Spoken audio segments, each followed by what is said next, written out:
Hi, I'm Gord Miller, Environmental Commissioner of Ontario, and I'm here today to talk about a new report that I've come out.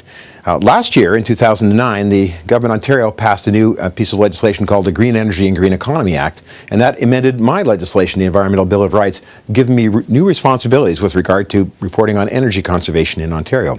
And this, in fact, is my first report. It's called Rethinking Energy Conservation in Ontario, Volume 1, because there will be a Volume 2 later in the year.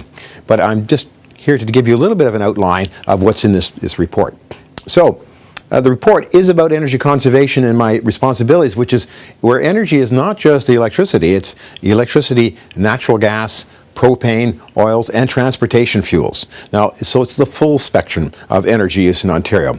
So the report goes on to give 7 recommendations, which I'd like to summarize for you now in terms of 3 central ideas.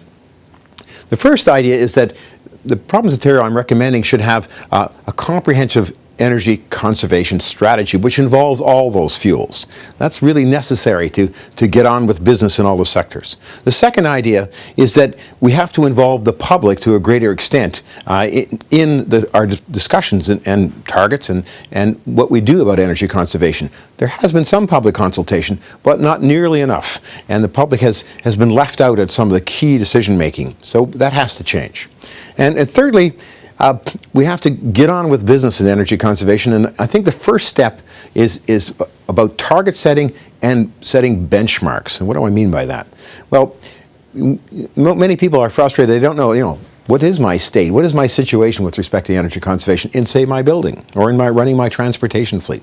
Well, if the first step was to find out and say, okay, here is an efficiency level for energy consumption in a building, or here is the kind of efficiency you should have in your transportation system. That's the benchmark, and you can compare your own, and you can decide whether you have some work to do to get better, or maybe you might decide that in fact you are conserving energy at a high level. One would hope that would be the case. Whatever, those 3 points are key. The full report discusses it at greater length and presents the ideas. The report can be found on my website at www.eco.on.ca.